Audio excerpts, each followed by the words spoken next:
How he got a link? We are on now. So we'll stay in the back until you Yeah.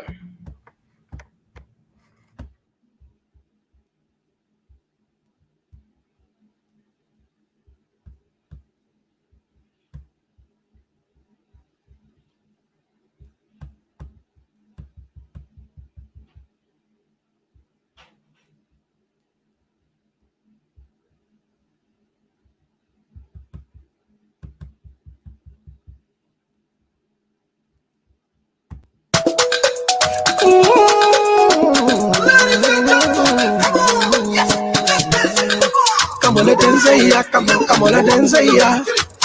That in my business, you catching fever. Getting serious like empty river. Ain't no stopping by the river. And as we coming, we sweeping, we cutting, we moving all the way. Yeah. We coming, yeah. We better start coming. As we coming, we sweeping, we coming. And then when we meet obstacles, we better start coming. Yeah, you're coming, yeah. We coming. We better start coming. When the year is been checking you again, guys,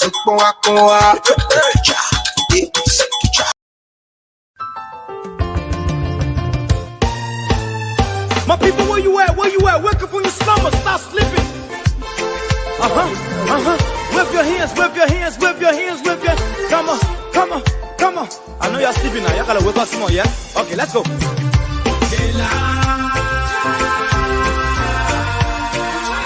people fool us. The people lie to us. The government betray us. They betray us so much. I said they lie. The people fool us so. The people lie to us. The government betray us. They can lie, they can steal, they will not the world. I said we tired with their lies. We tired with their promises that led us to all our damages. We tired with that speech they preach indeed, and now unique they deceive us. The thing we saw, it frustrate us. So why did you lie? Why did you steal? Why did you allow the citizens to beat? You see, we just tell you that why we voted you. But you fool us, you screw us, you use us and later on abuse us. So why? The government should lie. Why? But that's the question that we ask. They lie. The people fool us. The people lie to us. The government betray us. They betray us so much. I said they lie. The people fool us, so the people lie to us. The government betray us. They can lie, they can steal, they will not to corrupt. I said no one to trust. My people, no one to hope on. Nobody. My hope that I have been broken. I'm telling you, brother. So where are the schools? Where are the roads? Where are the jobs that they say they could afford? But they're too selfish. The people tired with their rhetoric. People tired, they tired. You see the reason why we ask why the government betray. They have enough of time, but yeah, then instead they delay. People suffer. No work for people crying for hunger. Look at. Your vision and your mission, your intention to the nation, they poor. You got nothing to show. Nothing. So why? The government should lie. Why? But that's the question that we ask. They lie. The people fool us. The people lie to us. The government betray us. They betray us so much. I said they lie. The people fool us, so the people lie to us. The government betray us. They can lie, they can steal, they go knock the corrupt.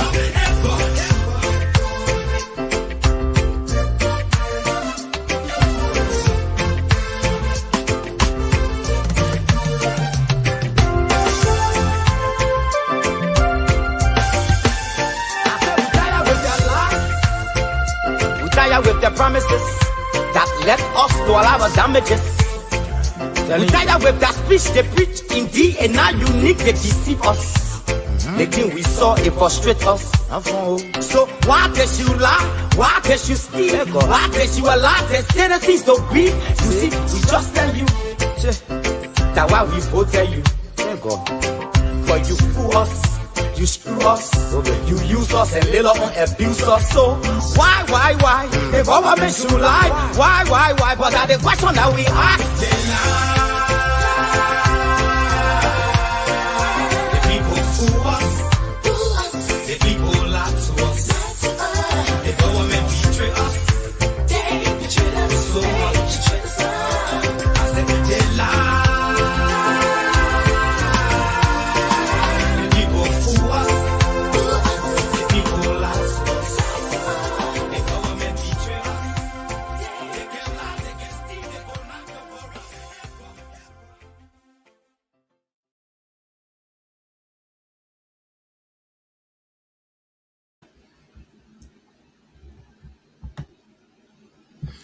Okay, we'd like to say welcome to our viewers. This is the program, The Bottom Line, and this program comes your way every Tuesday on Facebook Live, and we also stream on our internet radio as well as on YouTube. So you can catch us everywhere around the place.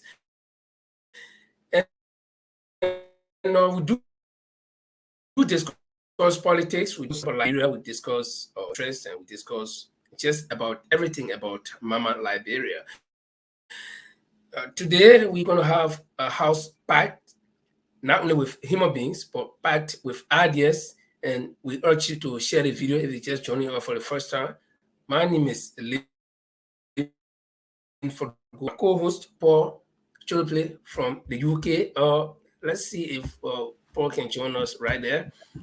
Okay, and so we're going to have Mr. Elkanah R. Phillips. He's going to be telling us a little bit about more about the energy sector in Liberia, the prospects, the challenges, and so forth. So, Paul, we'd like to say welcome to you and welcome to Mr. Phillips. Wow, good evening from my end, and good afternoon and good morning to our viewers, wherever they are, and also good evening, Mr. R. Phillips. It's good to be here. I'm okay and happy to be on the show tonight. Well, good evening, everyone. Thank you so much for the opportunity to be here, and I can hear you guys loud and clear. And it's also a great day. It's a hot day here in Houston, Texas. But it's also a great time. Thank you so much. How is Houston, by the way? That's my state. Houston is great. Houston is great. The price of oil is high. Everyone's crying at the pump, but oil and gas is booming, and so everyone's happy. Growth. Okay, I think you guys need to start digging now. Stop. Do not keep that reserve.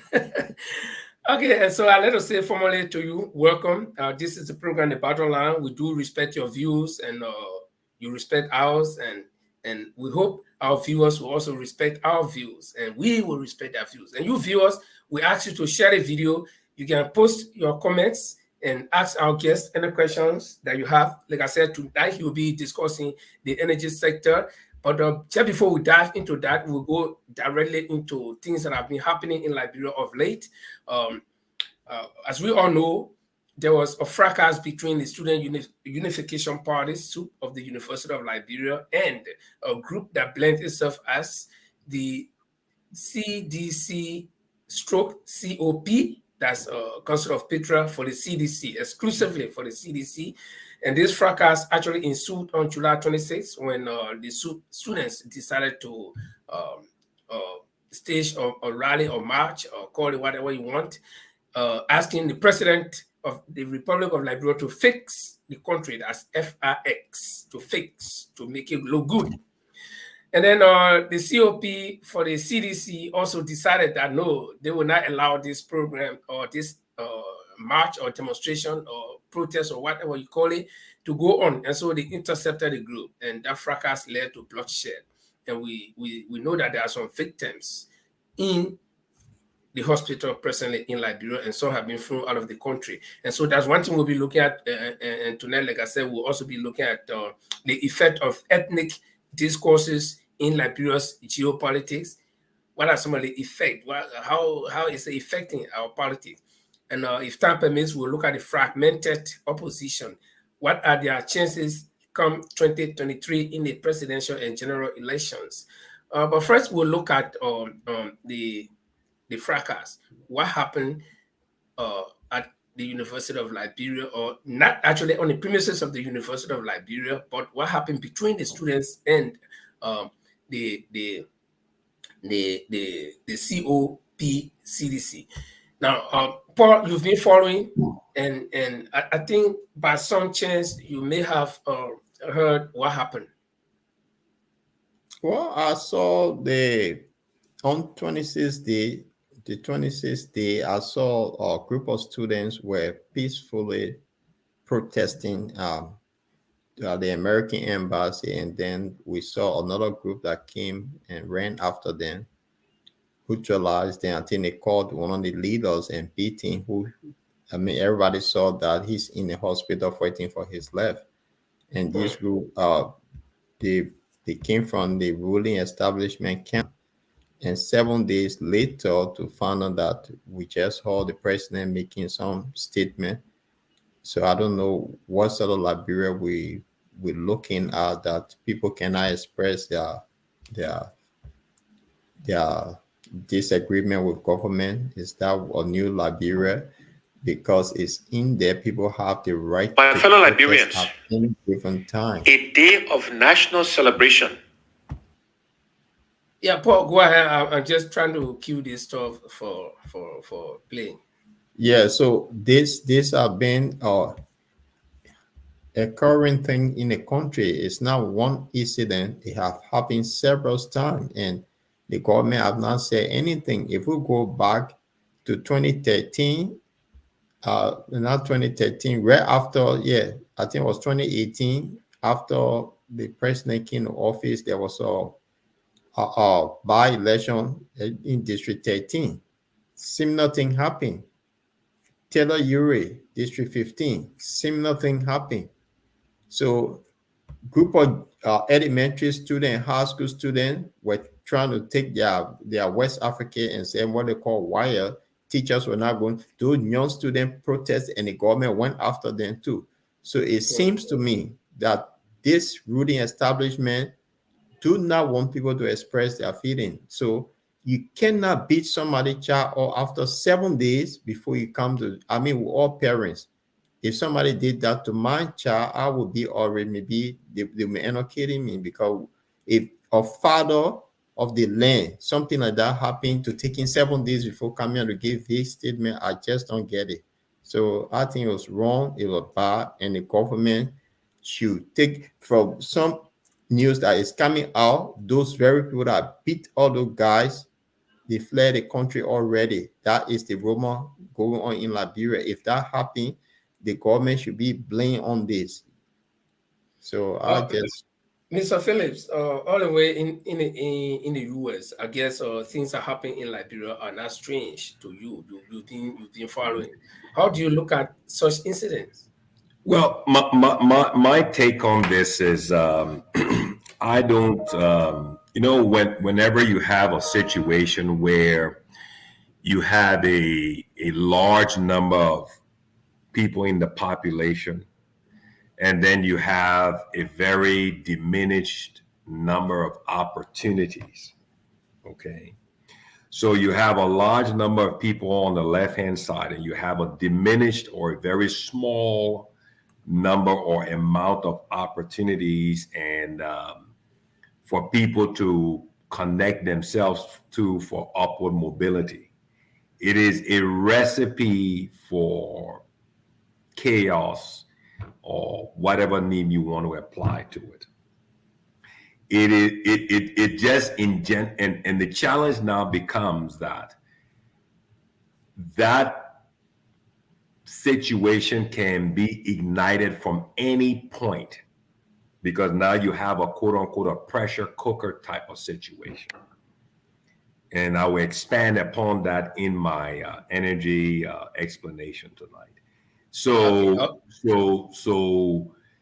and whenever the population, and when you look at cross Africa, in fact, Mr. Gray has just joined us. This is something we talk about all the time. You look across Africa, whether you're in the US or wherever the case is, when you look at any video from any country where you have protests or wherever the case it may be, whether it's South Africa, whether it's even in France or in Australia or in Germany or anywhere, just look at the images and look at the generation, the age of the people who are protesting. One thing that comes across that transcends all of those video images, whether it's on the African continent, in Europe, in Australia, or in Asia, Pacific, wherever it may be, you see that there's a large number of young people from 18 to 25 to 30, right in that gap. That's what you see in the images. And why is that? It is simply because some of the economies are not growing at the pace to create the jobs and the opportunities to meet the demand of the number of people in the population. So naturally, you're going to have it's a crisis point. But again, it is one of those things we ask in business or in engineering: is the glass half full or is the glass half empty? Okay, sorry. You're trying to go. Don't hit our point or me point yet. Okay, but gentlemen, I'm sorry, still making some preparations, and so those of you watching, please share the video. Join us. We're going to have very interesting discussions here tonight, and so we're just kicking up. There is there has been this condemnation across from across the aisle. From people, probably some of them are sympathizers of the opposition, and some are just, ordinary people who are not members of anything, and they want to see action. So they've been condemning the opposition bloc that since this thing happened, nobody has, taken onto the government, nobody has challenged the government over this, but Mr. Cummings did that. So let's just listen to the ANC's position, and then we'll discuss what the ANC had to say.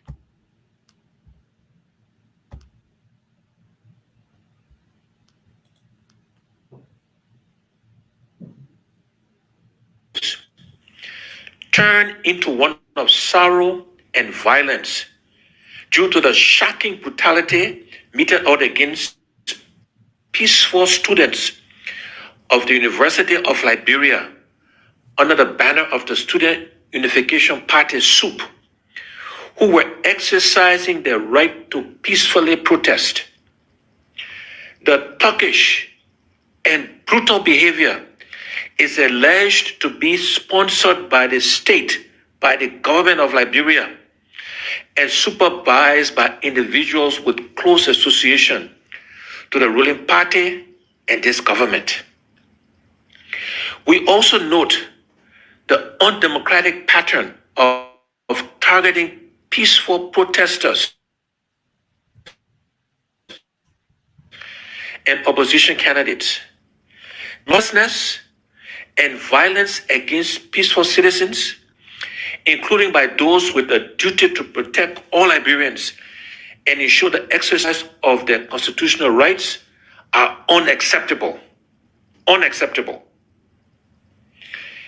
ANC, as a political institution, has issued a statement condemning this brutality and threat to our fragile peace and exercise of citizenship rights in our country, for which many suffered, sacrificed, and died. We have therefore called for an immediate investigation, arrest of the identifiable suspects who perpetrated their violence in clear public view and recorded it for its frightening effects. Let me be clear. We do not and will not accept another sham of a so-called investigation that leads to no useful results except to encourage the thugs. We intend to be fully engaged with this process with a clear view of rallying the needed support to stop it now. We are aware that if we don't, we only invite the violent disruptions to our peaceful lives, the instilling of fear in the population, and the undermining of our hard-earned democracy. We cannot and will not allow any of these to happen in our country. Not now and never again. Mr. President, Mr. Prime Minister McGill, be advised. On this pattern of creeping violence, it is not enough to announce yet another investigation with the usual suspect endings. Our country will not descend into fear, intimidation, and lawlessness. If anyone thinks they can orchestrate crimes and violence against the Liberian people now and get away with it later, I ask you to think again. A Cummings administration will smoke you out and deservedly punish you for crimes against the Liberian people. Enough is enough. Let me personally promise Sioux protesters, other students, and the Liberian people, working together, you will get justice. You will get justice.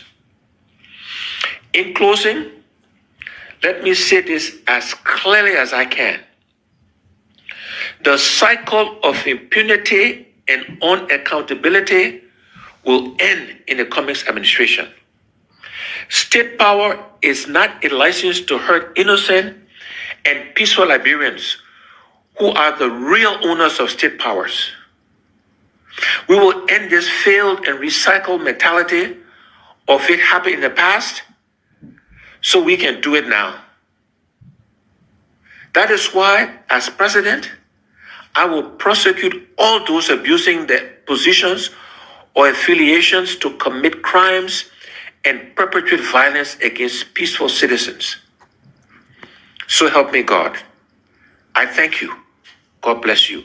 And God bless Liberia. Okay. Officially, the ANC, through its standard bearer, has issued a statement. And in that statement, few things caught my ears. One is, this time around, the ANC as a party in the opposition bloc will not sit down and watch the perpetrators go. And he also advised Mr. President and Mr. McGill that this should not be the usual thing where crimes are committed and the perpetrators are let off the hook, they go scot-free, nothing happens. And we have seen this several times. In the case of the 4 auditors that were killed just back to back in series of, in a very sequential manner. It was sequential, like playing something. And then we have seen the legs of Matthew Innes and all this, and nothing happened. So the ANC is saying that they will not let this one go. I don't know if any of you got a take on that. My take is this, as I said earlier, I think one of the challenges is I'm not going to justify in any way, shape, or form what took place, what happened. It was wrong. We have to condemn it in the strongest terms. People have the right to criticize or to protest. That's just fundamental. I mean, you can't,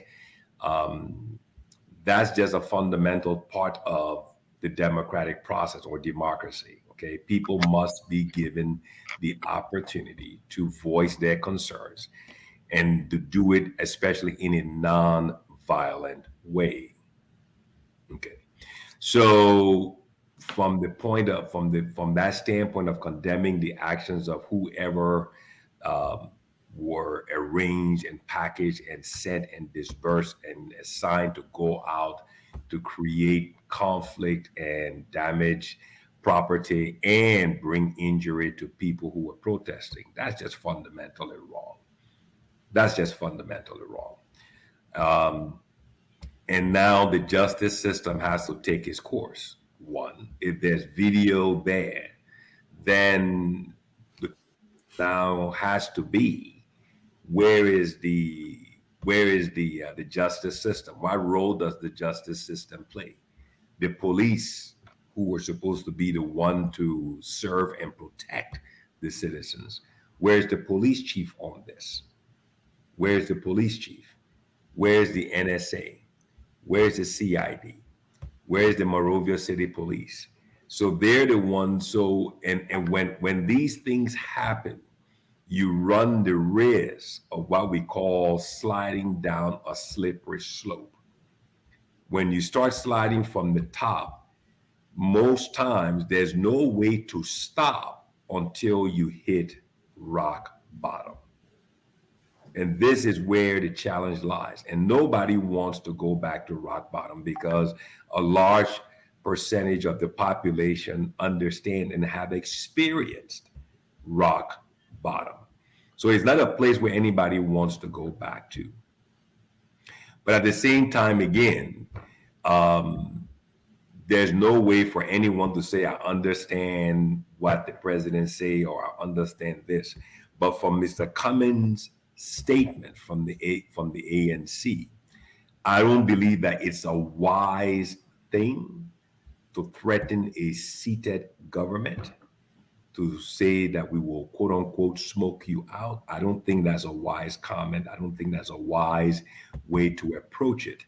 I think from my view, from my perspective, I think it is best for him to present the case to say, look, justice must take its course. Where is the justice minister in this? Even though you were appointed by the president, but don't forget, the president didn't just become the president. He has a constituent that voted for him. So you, Mr. Minister, your job is not to serve the president, but it is to serve the people. So where's your role on this? Where's your role on this? Mr. Police Chief, even though you were appointed by the president who was elected by the people, where do you stand on this? Where's the investigation? Where's the investigation? Where do you stand on this? So again, justice doesn't exist in a vacuum. There are multiple parts to it. The police chief has a role to play. The justice minister has a role to play. The CID has a role to play. So where are they in this entire process? So that's my take on it. But again, I condemn that violent, attempt to prevent, to stop, to block people from expressing their discontent and protesting and expressing their views. I mean, it's fundamental. It should be allowed to happen 24/7 wherever people choose to do it. That's just fundamental to democracy. Okay, Paul, quickly. Well, I think the brother talked about what led to our civil war. He did talk on it. These are the kind of things that I think people on the ground understand. So that's why people are a bit quiet and they don't say anything because they don't want to go back to the dark days. But I think when it comes to Mr. Cummings' speech, because he also experienced this violence in Grangele, he and Yeke Kolubat, they were stone thrown on them. So I think based on that, what have happened, people get very angry, and he might have said it in a strong possible term. But I think the government needed somebody who, from the opposition bloc, to be strong on them too. That look, enough is enough. So he might have used as smoking language, which I think maybe he have called the government to attention. Look, we're not here alone, because everybody get multiple over violence. If you went after my child and nothing came out of it, I said it earlier, I would definitely go for it because I more justice. What has happened, it has happened over and over. I think it's about time that it stopped. So I think, we shouldn't dwell on this. Now the president came out, he spoke, did not ask him for those people to be arrested. So we'll wait and see if that's going to happen. So they will know that a lot of investigation went on before, nothing came from all of it. So let's get into our topic, which is here, and then the political side of it maybe at the end of this program. Okay. I believe we're making progress. Okay, let's look at our guest is from the energy sector, and Mr. Elkanah Philip will tell us a little. He will start by telling us a little bit about himself, what he does, and what he did in the past and what he does presently. So, Mr. Phillips, He muted. oh, you are muted. Sorry, you are muted. Unmute yourself. I'm sorry, I apologize. My name is Elkanah Al Phillips. I'm born and raised in Firestone, Harbel. Went through the Harbel Staff School there. So that's my upbringing, and then graduated from Raikes Institute in 1984, and then proceeded on to the Booker T. Washington Institute Accelerated Program for Electronics. And then after that, that was when I transitioned over to these United States. Been here for a long time. Graduated from Essex County Community College in electronics, specializing in electronics, and then transferred over to the University of Houston, where I specialized and graduated with a degree in electrical power systems, where we specialize in generation, transmission, and distribution. And then over the years, I've worked in several different capacities as it relates to power generation, transmission, distribution. And also now I specialize in the oil and gas sector here in Texas, where I work for a global company, Rexel USA. And I work as a business development manager and an account manager, where I work and deal with multiple companies at different levels, not only in power generation, but also mainly in electrical construction for industrial oil, gas, water, feeding into pipeline infrastructure, into transmission line infrastructure, building such systems. But our company, Rexel, we are a provider of the electrical hardware to these companies. So most times I'm dealing with them, working with them to establish and put together a framework for joint cooperation to expand business, grow business, and increase profitability for the company. So that's basically my background. And over the course of that time, I've now specialized in turning energy into a business, where energy is a business and it has to be approached as a business, not just providing quote unquote lights, but it is a business, and you have to approach it from that perspective in order to make it work and produce the results that you need, be it in the economy, be it for your company, be it for your industrial sector, so forth and so on. Great. It's good to have you. I think Liberia have a bright future here, because one of the areas that we struggle for in Liberia is the energy sector in Liberia. And as we know, without energy, no country can prosper. So we'll just dive into this with all of those experience that you have coming from Booker T. Washington. I know people that went there, they came out very strong. So let's look at Mama Liberia. How do you translate your energy from where you are? How does that benefit our country, Liberia, if I may ask?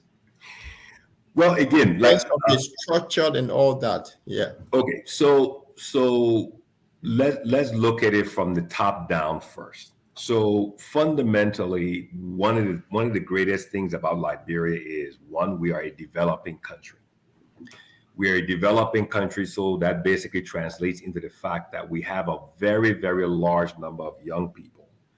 And young people provide one of the greatest resources for any nation. Why? Because they're in large numbers and they're extremely excited about the future. They're hungry and they're excited. So that energy can provide any nation and its people with the opportunity to harness that power, to harness that energy, and help them to what? To transcend, to grow, to accelerate, to rise to higher levels. But the challenge now becomes, how do you harness that energy and that excitement and those visions of the young people? That's the first thing. Number two, we have before us now in our nation one of the greatest infrastructure ever built since the founding of our country, which is the Transco, Cote d'Ivoire, Liberia, Sierra Leone, Guinea transmission line network. That transmission line network had never been built in Liberia before. Now it spans from Yekepa all the way down through Buchanan and all the way through Monrovia and heads east heads west and connects into Sierra Leone. And then it also from Monrovia, it connects over to White Plains or Mount Coffee. There's a substation yard there that integrates into our hydro, and then it connects into Bull Waterside, then connects into Sierra Leone. This infrastructure presents our nation and its people, and most importantly, its leadership, with the greatest opportunity for us to harness all of that power. That's number two. Number three, at no time in our nation's history have our economy had so many private banking institutions. We now have EcoBank, we have LBDI Bank, we have IB Bank, we have GN Bank, we have GT Bank, we have UBA. We have so many new banking institutions in our banking sector. We have AfriLand Bank. So all of these banks within our economy presents us a unique set of opportunities, because bankers are always looking for areas to what? To invest and get what? And get a return on that investment. So now, we have now, and then number four, we have now in our nation, we have two large mobile telecom networks, and they span the width and the breadth of the country. We have Orange and we have Lone Star MTN. So that means what they've been able to do over the past 15, 20 years, they've been able to conscientize, educate, and now all of the people in our country are now tied in and understand prepaid technology. You get my point. So everybody now knows prepaid. You prepay for your your scratch card, you put it in your phone, you use it, it's finished, you prepay and you go. So once the society has now been conscientized to the prepayment, then it makes it easier to sell and to trade in that economy. Number five, we have LEC, our national power grid operator. They have a management contract with an EU-based company. So again, one of the most important things that LEC has done that most people don't even see as one of the greatest things, the greatest asset, was the integration of what we call fintech, financial technology, where they took the servers and they integrated the servers with the metering system, and then tied those servers into the mobile banking, into the mobile money system of MTN, Lone Star, and Orange.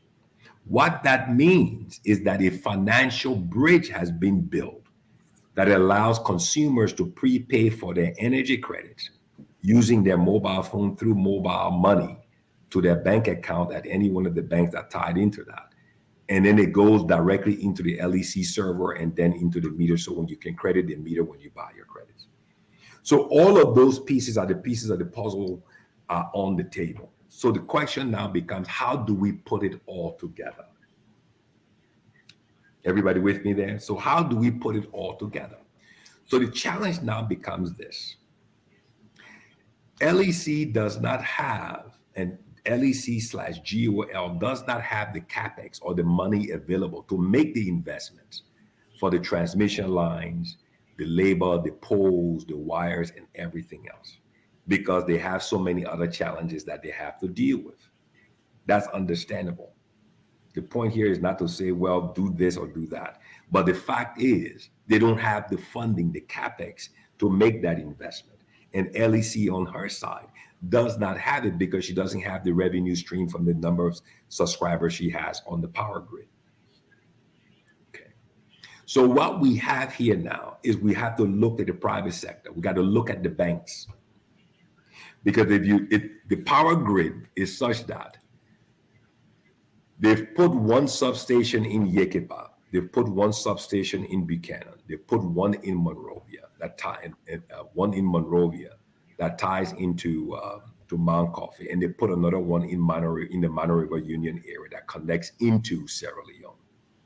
So the question now, the point here is that they've already built the network and strategically positioned these substations into all of what we call the segments and the different regions of Liberia. So what we need to do now, what the government needs to do now is they say, look, EcoBank, UBA Bank, GT Bank, UBA, IB Bank, LBDI, GN Bank, here's an opportunity. Let's create a framework where there's a grid that needs to be built in the Buchanan area from that substation to tie in. So if you invest the 10, 15, or $20 million that needs to be invested in that to build out, to roll out that infrastructure, then you get the return on investment on that grid for perpetuity. You get my point. I'm looking on the network here, and the grid, the substation in the Buchanan area is what we call a 225 kV to 33 kV, 40 megawatts or 40 MVA substation, right? Okay. So look at it from this perspective. 1 MVA or 1 megawatt is able to provide power to 164 homes in the US. 1 megawatt. 1 megawatt is able to provide power to an estimated 164 homes in the US. And you know the homes in the US consume what? Way more power, right? Okay. So let's keep this equation. So if you kind of downgrade it and you say, well, if we multiply it by 2 and we say 1 megawatt is able to provide power to 328 homes on the Liberia side. Or maybe we can even break that down to 3 times and say 1 megawatt is able to provide power to what? To 492 homes. Or if you want to go further, you can say maybe let's break it down to 4 times. That 1 megawatt is able to provide power to 656 homes. You get my point, okay? So let's just take the whole number and let's just say 600. So if the substation is 40 megawatt, just imagine that 40 megawatts is able to provide power to 656. That brings them to 26,240 homes in that one substation. Right. So before you proceed, I got a question for you here. Shoot. With regards to the megawatt, we have the dam, the hydro in Mount Coffee. I think it's 88 megawatts plus the West African power pool that have come into Liberia. The Transco lines. The Transco line. So the 88 megawatts plus the Transco line that come in, would that give all that percentage of the kind of power you're talking about? It's way more than enough. It's way more than enough. But when you look, let's just take one substation, for example. If you look at the substation in Buchanan, if you look on the Transco website, it says that the substation in Buchanan is 40 MVA. 40 MVA translates, almost equivalent to 40 megawatts, right? So if you take 40 megawatts, that means if this Mount Coffee dam is 88 megawatts, 88 that's megawatts, close to almost half of that capacity. Am I right? You divide 88 by 2, you get 44. So let's just say close to 50% for the sake of argument. Now, So if you sit down with EcoBank, UBA, GT Bank and say, look, guys, here's an investment opportunity. If you put your $20 million in to invest in that grid, to build it out in the Buchanan area, connect all the areas there, that investment becomes your return on investment. And then what EcoBank would do in conjunction with LEC is to what? The fintech is already connected now, the mobile money payment for the metering. What EcoBank will do, they're putting in their own money, so they will manage the process. They will get their own third-party contractors, and they will do it what? More efficiently and more progressively and in a more effective way. You Right. get my So in this, hold on. Okay, yeah, In for sure. this, do we also have to consider the power theft in Liberia? Very good. Sure. Very good. Very good point. Very good point. I was waiting for that question.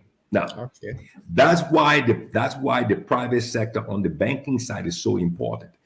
EcoBank is not going to sit there, invest their $20 million to roll out and build out a grid, bringing in their third party to what? To make the poles, run the line, buy their own hardware, right? And then the recipient of all the local jobs would be who? Would be all the young Liberian men, and everybody else will be hired, right? Okay. EcoBank, knowing that there's a thing called what? Power theft. They will implement their own process and procedures and their own schemes to what? To catch those who what? Who steal from them. No investor is going to invest his money and sit down and allow someone to steal from them. You get my point. That I'll give you an example. There's a very simple thing that the Houston Police Department does here. It's called Crime Stoppers. It's called Crime Stoppers. What is Crime Stoppers? Crime Stopper is a program that will pay up to $1,000 to any, I think it's $10,000 to anyone who will provide video, text, or any information or pictures that will lead to the arrest and ultimate prosecution of a crime. So all you do, you offer $250 for any information, video, text, or picture that will on power theft that will lead to the what? To the arrest and the prosecution of anybody who's stealing power. And guess what happens? Everybody now is walking around with their smartphone and looking for someone to take their pictures who's stealing power to get their $250. So that issue, that challenge can be resolved. I don't see it as a problem. Again, if the understanding is not brought to a situation, everybody sees a problem or sees a crisis. Okay, Mr. Phillips, you outlined some challenges, from the onset. Mm-hmm. And I don't know, chronologically, if you want to blend it that way, where do we start? Which one will Liberia tackle first? I think the most important challenge now is with the leadership. President Weah needs to embrace this idea. One, before you embrace something, you need to understand it. You get my point. Energy is a business. It's a business. Because if you think about it, let me put this point on the table. If you think Liberia makes money from iron ore export, you've missed the big picture.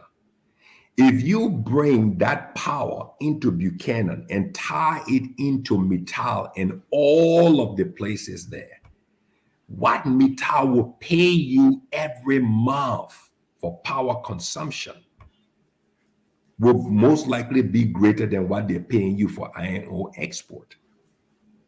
This is my point. And even after Mittal still leaves, your infrastructure remains. You get my point. What you will get, taking the case of Firestone. Firestone is very profitable. Why? Because they built their own hydro. So the cost of production for Firestone is negligible. Why? Because they don't pay us for electricity. They don't pay us for electricity. That's why you cannot compete with Firestone in the rubber processing business, because the cost of production is significantly low. It's next to zero. You get my point. So the key thing on the Firestone concession deal was not how much Firestone was going to pay you. It was what? Putting the water meters at the hydro and have them pay 3 or 4 or 5 cents per gallon for every gallon of water they use from the Farmington River, which is a natural resource for us, to turn their turbines to generate their power to make their rubber. And we would have made way more money. You get my point? You get my point? So as we speak, Liberia did not go into such agreement. The understanding was not there. Is it late? Well, again, if the agreement has been signed and the agreement that was signed for X amount of years, you can't come back at this day and change the rules in the game. You get my point? You see, because again, energy is a business one. Why? Because it is a natural resource. It is a natural resource. If you want, right now, the iron ore in Buchanan is being exported right in its raw form. There's no value add. You get my point, okay? So if we go back, we are older Liberians. So we go back. What did Bong Mines do? They built a pelletizing plant. Am I right or wrong? Right? And the Limco people built a what? A pelletizing plant. What is a pelletizing plant? The pelletizing plant is a process that refines the ore and adds value to it to make it ready to go directly into the blast furnace to make steel. So it increases the value of the iron ore. But you can't do that without electricity. You get my point? So if Mittal wants to increase their money from their ore and Liberia wants to increase the tax revenue, then you've got to see the energy side of it as a major investment. That's why the banks are there. If you sit down with the UBA managing director today and say, look, the Mano River Bridge or the Mano River Union region, the substation is there. Put in the $20 million, build out the grid, connect Cape Mount, connect Bummy, connect Bapolu, and all the energy that will be sold from energy credits in that area, going through mobile money, you will get your portion of it. Government gets GST, Lone Star and MTN get their portion, and then LEC and you will get the profit on the what? That's added to the cost of the energy in kilowatt hours that is sold to us from the Transco network. That's business. The Transco network is probably selling, let's just say for the sake of argument, they're selling it to us at 11 cents per kilowatt hour. You get my point? So if EcoBank makes the investment and the agreement with LEC is that it will be sold for 25 cents per kilowatt hour. So we got what? We got close to 100% profit margin. Am I right or wrong? Right? Okay. So then all we do is we divide the GP, the gross profit on the kilowatt hour between the banking sector who did the investment. Government gets her portion. LEC gets her portion. And the what? All the young people in Bumi, in Bapolu, in Lofa, in Cape Mount, all of them get what? Get jobs and opportunities. And we build out this sector. Right. So let me come in here. So that means you said because energy is business. Is there about time that the government of Liberia prioritize LDC to make it viable? Then it's a government, is a state-owned entity? I don't think that's the issue. I think what LEC can remain in the status that it is. They can remain in the status that it is, that they currently are. And then what they will do is they are the ones, because they have the quote unquote statutory responsibility to sell the power, right? Right. So all the metering would be LEC's meter. So you don't have to change their position. All they have to do, what you do, but by doing this, by going down this route, what you're ineffectively doing is just what your point is. We are creating a private sector for energy, because now EcoBank will probably make the investment in the Mano River Union substation. Maybe UBA will say, you know what, we will make the investment in the Yekepa station and then build a grid from Yekepa to Sanikwele to Ganta coming down to Banga. We'll tie all of that together. Maybe GT Bank will say, you know what, we're going to take the Buchanan side and we'll build out and we'll come towards Cotton Tree or come toward and then go up into Plebo and those El Grand Crew or whatever the case is. But all of the metering, so that is almost like a government / GOL / LEC partnership with the banks, which is no different than a private sector initiative. But the key thing here is the bankers who put their money, one, the banker get their return on investment, two, and then the people of the country will get what? They will get the jobs and opportunities. And then ultimately, the businesses and everybody gets power connected on the grid.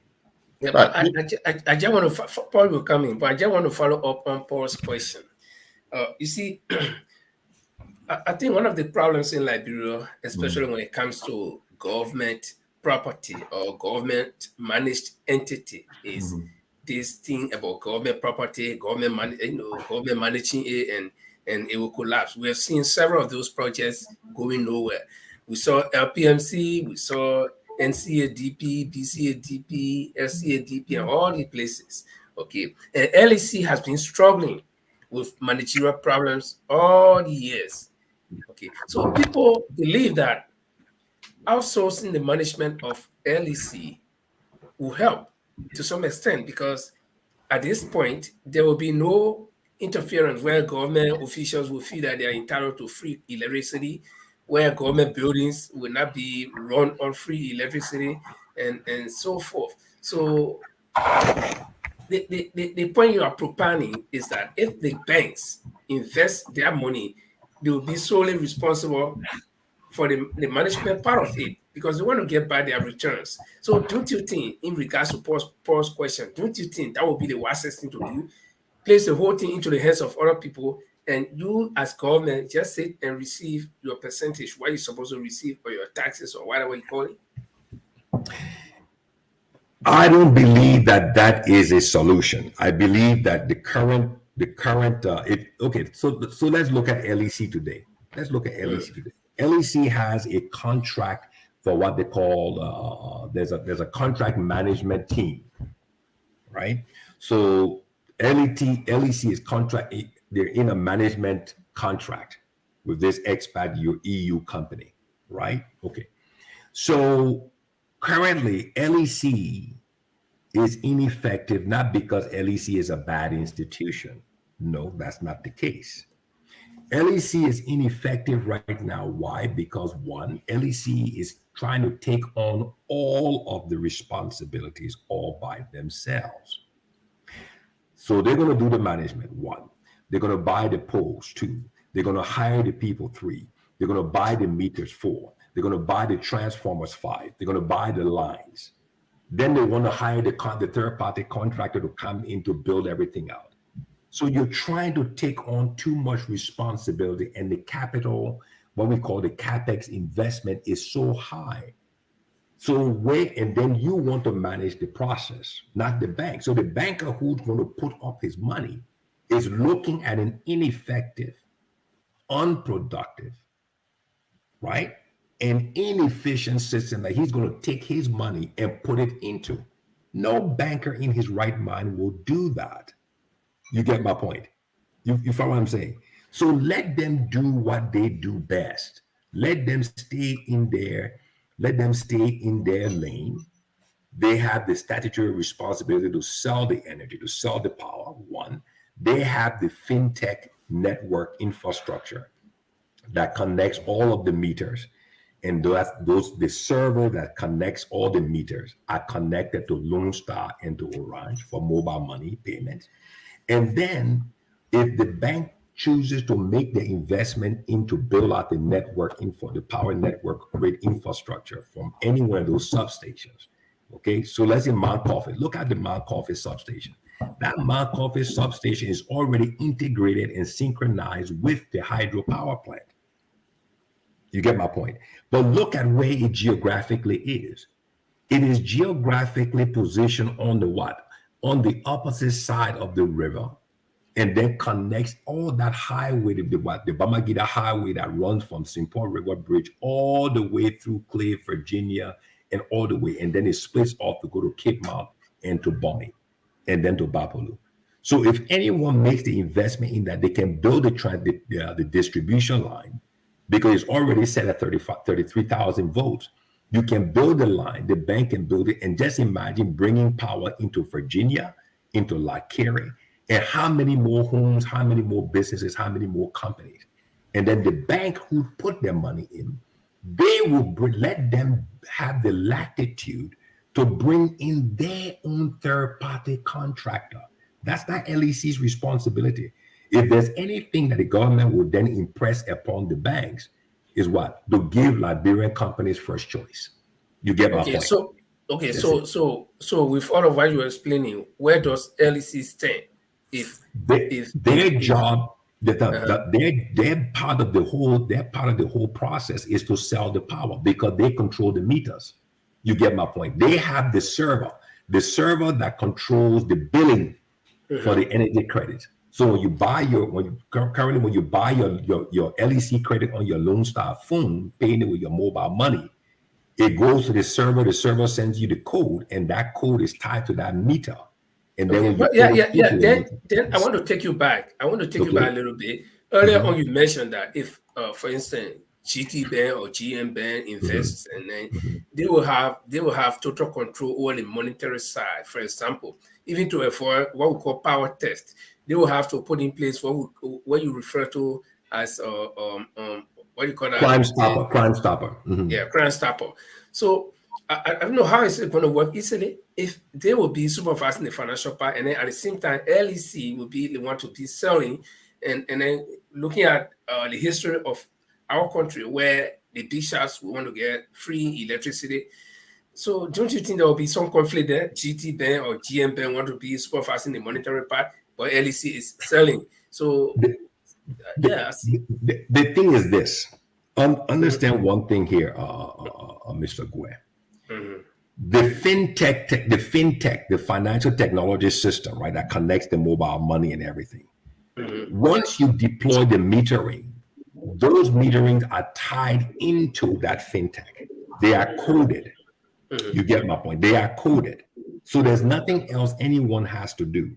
It is something that is visual for everyone to see. You see which meter has purchased energy, blah, blah, blah, and things like that. So that part is taken care of. So in this process, if LEC sells the electricity, how does GT Bank or the bank that will invest get her money? I don't know. It's a reconciliation process. It is a reconciliation process. That's why they call it fintech, financial technology. The server would do all of that. You get my point. The server it's almost like a PayPal account. If you're selling something online, you're not worried about what is happening on the backside of PayPal. You create your PayPal account, you set up your PayPal store, and PayPal takes care of everything on the backside. The person pays with a credit card in the UK, wherever, and you wake up in the morning, you say, oh, wow, 10 or 15 people went on my website and bought my products. You're not worried about how the reconciliation and the credit card confirmation and everything is done on the backside because the technology takes care of that. You get my point, okay? Right. So EcoBank, who made the investment on the Buchanan side, can say, look, we're going to hire a third-party company because don't forget, like I said, if the Transco, if the cost, let's just use whole numbers. If the Transco cost of power to us is 10 cents, it comes to LEC at 10 cents. LEC sits with the investor and say, what we'll do, we will sell it into the market for 25 cents. So there's 15%, there's 15 cents gross profit. You get my point, okay? Now, the arrangement is how do we break up the what? The 15 cents. 15 cents. That's exactly right. This is the business of energy. So LEC says, you know what? Since I'm the one with statutory responsibility in this whole deal, I get maybe 5 cents. I get 5 cents. Or let's say maybe out of the 15, I get 7.5 cents. Because I'm, okay, give them the 7 cents. The bank takes maybe the other one, but guess what? Government has to do what? Take the GST. So on, just imagine now, wrap your mind around this.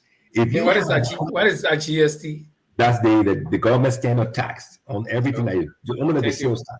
Very good. So just imagine if you connect 100,000 people in the Buchanan area, and all of these transactions, government is getting the 8.5% on every transaction that goes directly to the bottom line for the LRA. The LRA is collecting that on every transaction with mobile money, Lone Star or Orange.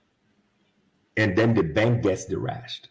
And then they can take their own money and say, we'll take X% of our revenue and put it into what? Into this power theft issue. With this, we'll get a third-party company that will be able to manage that. You get my point? That's not LEC's responsibility. Paul, you want to come in? Yeah, I wanted to come in. It's good that Mr. Al Phillips, you from your introductory statement, you said that you in an environment where people can create it's jobs creation and also business. With LEC, I think a few years back, the Ellen Johnson government, this kind of opened all the energy sector in Liberia. That LEC was now reaching out. So that's why you have small Liberian businesses now got into the energy sector. That if you travel to Liberia, some area they call it community lighting. So all of those come in just to have competition in there. My question to you, with all of the experience, will you consider setting some sort of business like that in Liberia to compete with LEC? You cannot compete with LEC. Why? Number one, what other way are you going to generate the power? With diesel fuel that is tied to the international price of oil? You can't. No, so what I mean, because it's energy we're talking about here now. LEC have the Mark Coffee up, and then you have the West African Power Pool. So if you want to invest into Liberia, because it's open for everyone now. So you talk about Firestone, have their little mini hydro over there, they generate their own power. Is that something that you could say, look, we're going to look at St. Paul's River and build our own power plant as another group that will compete with LEC? That's where I'm coming from. It cannot even be considered from the business perspective. It cannot even be considered. Why? Because the Transco, Cote d'Ivoire, Liberia, Sierra Leone, Guinea power grid, right? That is now integrated. Remember that word. It is integrated into the Mount Coffee Dam. You get my point. It is now integrated. So it's tied into it. The both of them work hand in hand. So if it tie into this, and that my question, up to now, people are still struggling for electricity to resetting community. Why is that? If that is now pools is integrated into the West African Power Pool, that means that's a abundance of power. Why is it people are still struggling for power to reach them? Because the Transco network is not a free network. It's not a free. That whole project was funded by ADB. Let's go back to the premise of the discussion. It was funded by who? By Africa Development Bank. So the bank made a what? They made an investment with the what? With the expectation of what? Of a return on that investment. This is the fundamental premise of this. It was not made by nations. No. It was made by the bank. Yes, it's granted because the bank have to make their money. That's exactly then right. We have a bundle of power in Liberia. Why is it? Because if they send it according to these people, definitely will get that money. But currently not even reaching certain places. But it cannot reach because the only person, the only company, the only entity that Liberians depend on to build out the power grid is LEC. We agree on that, right? We agree on that. It's LEC. And LEC does not have the capital investment, the CapEx investment. Okay, but then this is where the question that I asked about outsourcing the management of LEC, because if this LEC has the statutory responsibility to manage the energy sector, but they do not have that muscle, that financial muscle. So people outside who are into this business will want to come to revamp the whole system and get it running. So There's no, what would we be missing on here?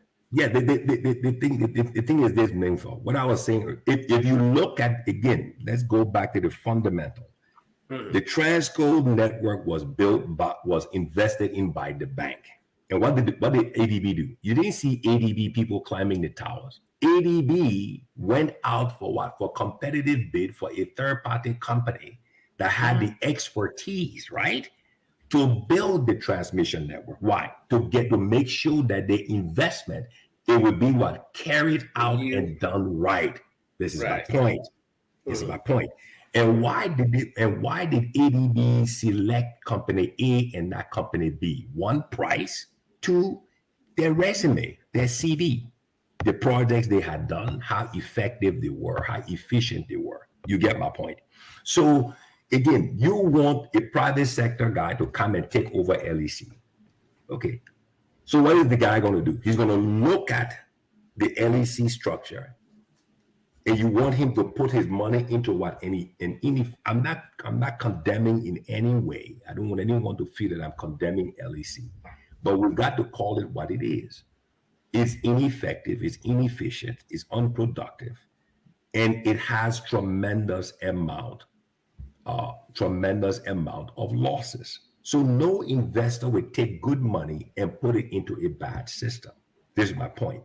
So the easiest way, now that the Transco has built the substation in strategic areas, the banks can make the investment in those substations to build out the network, no different than what ADB did with Transco, and bring in their third-party contractors to build it, and hire and stimulate a tremendous amount of jobs in all the geographical areas of the country. Just imagine investing in a Yekepa substation to bring that line down from Yekepa through Sanequele down to Ganta, all the way down, even though they have another small grid there. I think they're run by a gentleman called Mr. Floyd or something like that. And it's the same concept. But just imagine, let me just give you one small view. When we were in Firestone,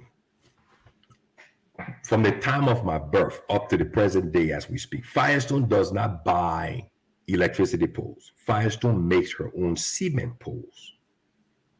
So imagine clearing 20, 30, 40 acres of land on the Bamagida Highway around Clay. And the only purpose is to what? To make cement poles to build out this grid every day. Imagine how many young men and women will be hired just to make poles every day to build out this network. Another 20, 30 acres cleared up around Fender, Mount Barkley to make nothing but poles to carry the network that way. So the job creation aspect is undoubtedly possible. We know that there will be a lot of jobs created, but the problem, the hitches right here are surrounding the management, competitive management. Now, let you know, I have been one of those people who want to support the privatization of LEC. But again, let's look at some viewers' comments here. Mr. Alexander Pare is saying that feasibility study tells us that no financial institution will invest in a country with no clear vision. Now, when we talk about the country, not just the governmental system, okay, but we're talking about all of these little knobs that tied up together, okay, like the electricity sector, the sanitation sector. That's one area one day we'll have to focus on as well. The health sector, agriculture sector, all these things, all these little things will attract people to your country. Now, you live in Houston. I've lived in Houston. Okay, I know that energy is very, very much dependent. People are dependent on energy in America.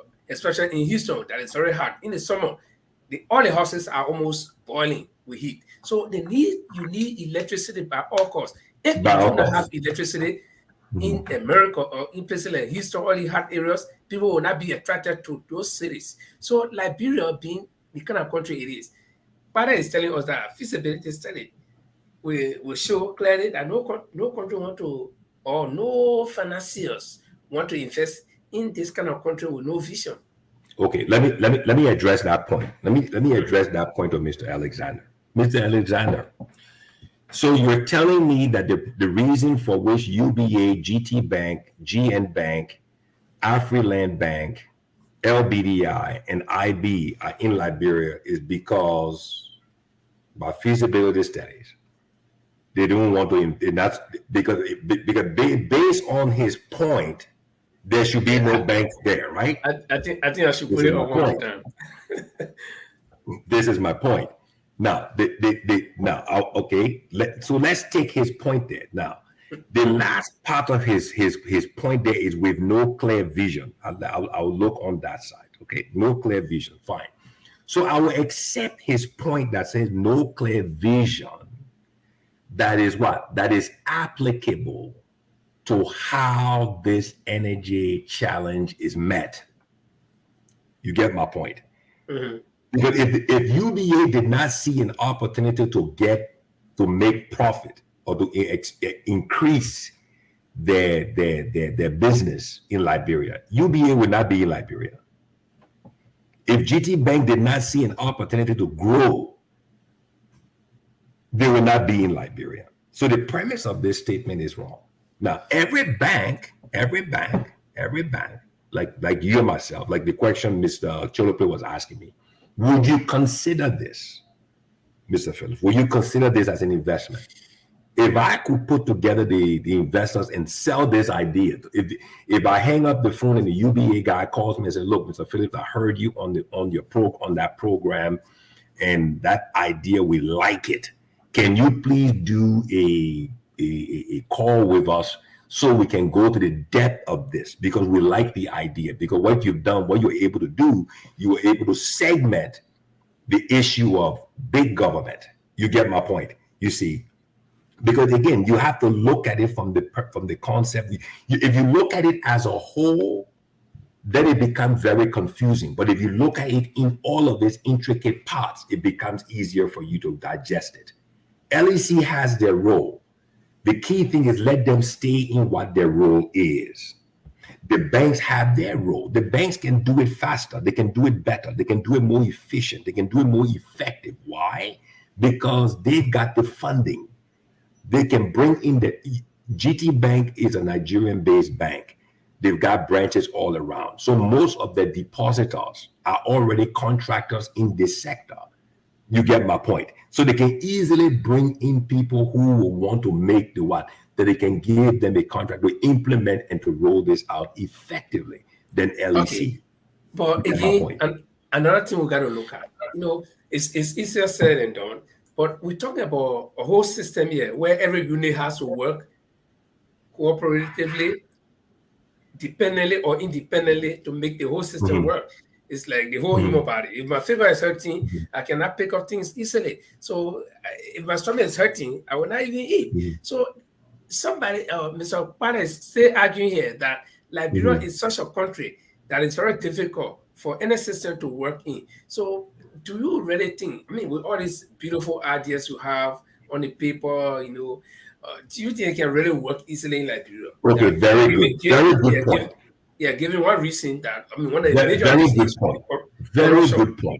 Very good point. I was waiting for this question to come up. Okay, because this is all about mindset. This is the point he just raised here, right? He is saying that we are talking about Liberia. So he has already accepted the fact that something like this cannot work in Liberia. It can work somewhere else, but it cannot work in Liberia. Why? Experience is the best thing to do. Okay, I don't disagree. Okay, so very good. So you bring up another point. What has been our experience? our experience has always been 100% government-run things. Am I right or wrong? This is it. That's why I want to run away from the government. Now you got it. Now you got it. So his statement is based on the premise that everything we know has always been run on government. Let me give you one case in point. Let me prove a point to you. And you will say, wow. You remember what gas stations in Liberia used to look like before Total? Or Total, right? The French men say Total, the English men say Total.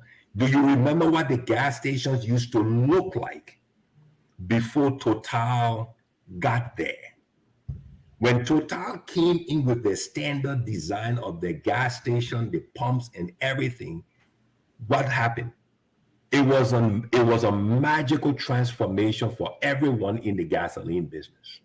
Am I right or wrong? Am I right or wrong? Right. You're right. That's it.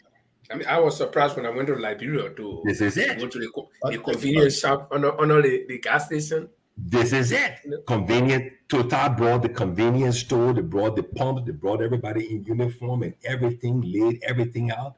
Even one of the investors in the gasoline distribution business, Mr. Kalano. Mr. Kalano built his station. He went to Asia, bought his pumps, brought them in. They were fully digitized digital pump with his company's name on it. Aminata, a Liberian company that had been there for a long time, didn't have automated pumps. When Total set the standard, everybody the market was forced to adapt and transform. So that brings me back to what I asked earlier, that LEC may have competition, maybe that will wake them up. And because I live in the UK here, everything was owned by the government. When the privatized, people get the service they want. Because if it's a private company, they will stop the power theft. People will compete like what Total did in Liberia, that if I want to a gas station today, the standard is there. I have to have better model than Total. So we're competing. So isn't it about time? That's what I say when they talk about community letting in Liberia, the government actually open it up to all Liberians to compete, to bring something new into Liberia. And that's what I asked you that question earlier. Is that something that will you consider? Because with all what we have in Liberia, all of those investment into power from Marcoffee to West Africa, power coming in. So, and still people have not reached places like Johnsonville, where it's closer to Monrovia. So if you consider doing something like that to establish your own Mr. R. Philly energy sector, you based in Johnsonville and you brought something new in, it's in that place. That's where LEC will say, wait a minute, these guys they will improve on it. For we all in Liberia will have the benefit of power. Let's look at it. Okay, very good. You bring up a good point. So let's look at it from the. So if let's just say I had, for the sake of argument, $250,000, right? And I say I want to invest in the energy sector. Johnsonville is my focus. It will be easier for me to go to LEC, right? Because why? Because keep in mind. The point here is not the inavailability of energy. It's not that energy is not available. That is not the question here. It is that the means of transmitting and distributing it to the point of need is not there. You get my point. You find what I'm saying? Okay, very good. So the water is in the well, but there's no pipe that runs down to the house. So everybody has to come to the well. So I will take my money. I will go to LEC and say, look, I want to buy, maybe this is one of the challenges. If the government from that point of view could pass a law, the president say, okay, you know what? Ministry of Commerce, I need you to please break this monopoly on the importation of Of transformers. Because you can't distribute power without Without transformers. You get my point. Without transformers. Because that's the problem. The power on the pole, but the power is at a higher voltage. And that voltage is so high you can't feed it into your house, so you need a transformer. So if LEC is the only entity to input transformers, and LEC has a limitation of capital or money to input transformers, then you have the bottlenecks again. You get my point. But if I went to LEC and said, look, LEC, I want to bring power to Johnsonville, but I don't want to generate the power. So what I want to do is I will build my own lines. I will buy my own transformers. I will tie into your grid. You meter the power to me, right? I will buy, just give me the specifications of what meters I need to buy, right? I need to buy. So then I will distribute those meters to all my people there. I will set up my small company, buy my 3 or 4 pickup trucks, get my young Liberian technicians from MVTC, train them to do the installation. You get my point? You get my point? Okay? So I set my office up, bring the meters, you come in, I don't accept any cash. Everything has to be paid by mobile money. You pay by mobile money and you do everything online. It will email you your certificate and your receipt number. You show up and so you use the technology to solve the problem. You get my point? Okay? Now, what I will ultimately have to do is to come back to LEC and say, okay, LEC, I brought in 10,000 meters for Johnsonville. But not that I don't trust you, but I'm going to keep my own meters. But I also want to be the sole distributor for what? For the energy credits in the investment I have made in Johnsonville. You get my point? You get my point? Because I can't put in the investment and not get a return. So LEC says, no problem. You can be the sole distributor for all the electricity there. So they will ultimately get their portion. Why? Because I'm not generating the power. LEC is generating the power. So they have to get their portion of it. That's why I'm saying it is a business, and you have to understand it as a business. LEC has Let me come in here and ask one question. Do we have alternative to the current situation in Liberia? Is there any alternative source of energy that you think about, talking about clean energy, biogas or the solar energy or anything like that? Let me put this on the table. You bring up a very good point, biogas. There's a very, very easy fundamental way to clean up all the garbage from the street.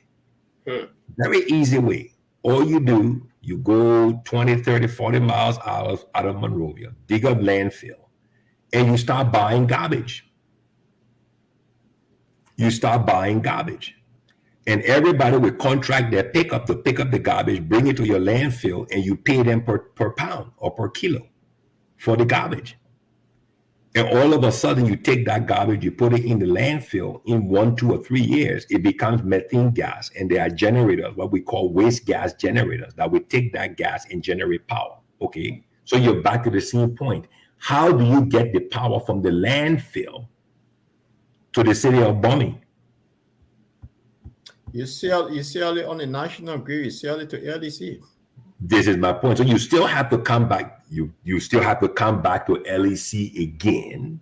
And that's what I'm saying. That's their role. Their role is the central entity. And as long as they stay in their role as the central entity with the financial technology servers that tie into the mobile money and the metering system, then everybody is happy because what? There's a system to reconcile the payments. LRA gets the GST, LEC gets their portion, Transco gets their portion, and the investor gets their portion, and guess what? The consumer gets their light. What about windmills? Windmills, again, you have to do the feasibility study to get the wind pattern. You need to get the wind pattern. Yes. Liberia, we are open to the Atlantic Ocean. So you have there's a whole study that goes into it with the wind pattern. You have to get the wind pattern and everything else. So birds migration. That's exactly right. Wind patterns. Then you can go to solar, but again, the issue with the solar, even you build a solar farm, you go way up in the interior, you take 500 acres and you build a solar farm. Okay, fine. So you still have to tie it to the grid. You're back to LEC again. So that's what I'm saying. But there is this thing. If you remember, I asked you about alternative. There are people who would like to go private, just solo. Like, if I have money, I used to have these business partners in Ukraine, and they were into this very portable windmill, something that would take 2.5. I think I got it 2.5 NS or something, just to turn a sheet of paper can turn this thing. I have a photo of it. And I went to where they make this thing. And I was really interested because when I first saw it, I doubted it. But they took me to a house when I went to Ukraine. They took me to a house and I saw this whole house being supplied by this tiny little stuff hanging over it. So I thought this would be something very good instead of people depending on LEC. And guess what? Each of these things will cost me $150 at most, besides transport. So I was like, probably Liberians could capitalize on this thing instead of sitting around waiting for LEC when you have wind blowing whole day, and such a thing. So don't you think people who go into these kind of businesses just forget about this whole huddle about somebody have to wait, LEC will have to distribute power, they have to do power sharing and all this kind of thing? Yeah, let me tie into that question maybe a bit. The reason why I brought in the question what Linford is just touching on, that if you have, you say you have to set it to the national grid, but I keep saying that, okay, if you have a business in Liberia and to be a distributor of current in a point of Johnsonville, for example, because you're a distributor, you bring in your own, how do you call it, transformer and all that, and become the main energy supplier in Johnsonville, that you don't have to rely on LEC. That is possible. Because the reason why I'm saying that is possible. Yeah, go on. It is possible. It is possible. Okay. Like anything is possible. But the question now for you is, what will be your means of power generation? Well, this is what are you going to generate the power? Well, so I'm going to come in with this. I'm into renewable energy in Liberia, and something that we did our studies. We even have investors coming in to open to start a solar farm, and the study, well, we're going to start with 38 megawatts of solar power energy. And that 38 megawatts of the study was, you get 200 homes that will be supplied with that energy in the Magibi area. Now, just based on that 38 megawatt of solar energy power, now they were going to distribute it themselves instead of setting it to the national grid. That because you bring in transformer that you link with these houses, that was possible. But that did not happen because of the instability in Liberia. So the investor pulled out. Okay. So I'm saying that's possible. Yeah. So okay. So and this is where my point is. Solar is possible, right? Solar is possible. When we talk about alternative energy, the phrase alternative energy, you have a lot of things in that phrase, right? You've got wind, you've got waste gas, even the septic tank. Even the septic tank in your backyard, if you harness the methane from there, you can even use that methane for cooking gas. Okay, that's right. But again, as I said earlier, energy is a business. It's a business. Yeah. So any investor you go to and you say, look, the power pool line is there, the Transco lines are there. It is already tied in and integrated with the Mount Coffee, the hydropower plant, the hydropower there. But the challenge is in all of this, if somebody who's listening can kind of on the Liberians, I can confirm, I believe that there's a law that only LEC can import transformers. If somebody can please, tell me I'm wrong or I'm right on that. And that becomes the challenge. That if LEC is the only one who can import transformers, and then the only person or the only entity who is responsible to import transformers doesn't have the money to import transformers, and you cannot build the grid without transformers, then all of us, we're all in the car at the parking station, but there's no gas in the car. This is my point. Yeah. Everyone's dressed, everybody got their load in the trunk, the driver is there, the key is there, the carboy is there, but there's no gas. So how can we get this car going? This is the problem. Yes, so we need gas for the car. So somebody has to run up the road and get gasoline and bring it, put it in the car, and boom, the car starts and we take off. So the issue here is if that law from Ministry of Commerce or from whatever it is, if it does exist, then the president with the power vested in him, who needs to solve this challenge, he needs to meet this challenge because job creation, his legacy, the economic growth and vitality, and there's a national security component that's tied to this. That's right. You get my point.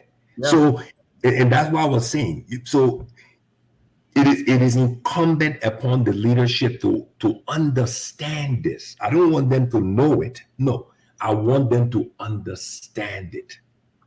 Because that single law that's on the books, that LEC is the only entity that can input the transformer. And if you think that's a very positive thing, guess what? No investor, like what's his name, Mr. Father said, no, if LEC, the LEC MD and the CEO get in the back of the car and drive to Echo Bank and go there for a meeting, the MD is not going to put his money on that thing because he's dealing with an inefficient system. Granted. This is my point. Now, if there was a guy who came there in that meeting with the LEC CEO and the LEC MD as a private investor, the three of us, and they say, well, these three people, we are here, and we're here, we brought a formal contract for you to review. They are going to be the guys who are going to be investing in building the power line to feed Johnsonville, and all of the metering that they will be putting in there will what? They will be the one who will be the sole distributors for the energy credit, and that's how they will be able to pay back the credit line that they will get from you. We just want to come here to say, Mr. Echo Bank, we are supporting these guys 100%. The banker would say, you know what, guys, let's sign the deal. Why? Because he's now seeing a private sector entity. You get my point. You see, he sees people who will be responsible to what? To invest, to protect their investment, and put into place the Crime Stopper thing. Let me give you one more example of how things can be transformed in a society. Everybody knows the DV, right? The diversity visa for the US, right? Mm-hmm. Right? Okay. Look at what the US Embassy did, or the State Department did. They took the entire application process and gave it to all the cyber cafe guys in Liberia. Nobody goes to the embassy to fill in application. Everybody goes to the cyber cafe. You pay for your time. You sit there. You fill in the application. You take your picture. They upload the picture. They submit it. Am I right or wrong? Am I right or wrong? That's it. Transformational. Using technology. Using technology. So that's all I'm saying. These things can happen, but the understanding of how to do it has to be brought forth. Okay, we've spent a lot of time on this energy thing. And you know what, Mr. Phillips? This is not the last time. You've made me interested in this energy thing. I'm going to go back and do some little bit of research, and I will get you back here again. Probably I will tie you in with somebody who is in a sanitation sector, water and sewer, all these things. Then the two of you can compare notes and let's see. But Paul, I don't know if you have any more questions for Mr. Phillips in the energy sector, but I want us to transition again back to politics because this is where we find ourselves. All of these good plans that we have, all of these things that we're talking, we are in the diaspora. We have seen good things, and we know that these things can work. if actually we have good leadership. But it ties down or all boils down to what our government system. I think that's what Mr. Okpade was trying to say. If you don't have a good system in place, nobody wants to go there. Okay, nobody wants to go there. So let's go back to politics again, and I want us to look at this thing where we have this ethnic effect on our political system in Liberia. What do I mean? Where I come from Pong County, okay, and I don't come from all of Pong County. I come from a small place, a small district in Upper Pong County. If my name is on the ballot, everybody in my district will say, "Oh yeah, this is our own." Even if I'm not a right person, they will still back me. If I even do me any good, they will still back me. This our own ethnic, what can I say? The ethnic discourse, as somebody calls it, okay, is affecting our governmental system in Liberia. How do you think we can get out of this? Because somehow, some way, all of us are attached to some little ethnic background. Okay, so how do you think we can get out of this? It's difficult, but we must find solutions to something. Well, Paul, you coming from where the southeast? Tell me. And I'm not judging you southeasterners, but you southeasterners tend to be backing each other so much. You thought the crew man crime will get there. You thought the crime man grow man get there. You thought the grow man crew man get there. So how can we I don't think the southeasterners like that though. If you look at it, there are people with open-minded people when it comes to they're all over the place. No, mommy, I think what more or less is the traditional thing that comes from the northern part of Liberia, where you talk about the middle and the northern part, that they have this uncle, cousin, nephew that you cannot say anything to your uncle when he's wrong. When your uncle want to say, you stick with your uncle. That is what is there. And I think it boils down to our civic education from the very lower level, that if we can educate the minds of the young people, maybe it will help with the ethnicity that happening in Liberia, that you can be my uncle, but we can have different view. I see things differently. People are afraid to say, "Oh, uncle, you're wrong," in other parts of Liberia. So when they decide, because it's our own, that our own does not give you, because I'm running, I want to lead, but I don't have any vision, because you from my ethnic background, they will all support me without anything. And until we educate people, say, no, it shouldn't be like this. Now, you see, I'll tell you something. This happened in Maryland, and it is the technical college. They were looking for a president for that college. Somebody applied for that position, and one of the things I denied him, because he didn't come from Maryland, so he did not get that job. But this person was good enough for the Kofi Annan Institute in Ghana, but because he didn't come from that end, he could not get that job. So it brings us back to this is our own. It's just wrong. I don't know. Mr. Philip, you want to throw light on this? The amazing part about that part of our history, our tradition, our culture, and our country, is that when we come outside of Liberia and those things, those tendencies are, done to us, right? We have a word for it. It starts with R. We call it racism, right? Yeah. Okay. But somehow when we are on that side, we do it. Okay. Yes. So and again, I always go back to one of the things I learned from Firestone from the time of my birth to my upbringing. Firestone was the Habel Firestone in Habel Hills It was a socially engineered experiment. Because there we had every tribal group. You get my point. Every tribal group was there. One. Even my father, my grandfather migrated from Lofa all the way down to be one of the clear cutters for Harvey Firestone.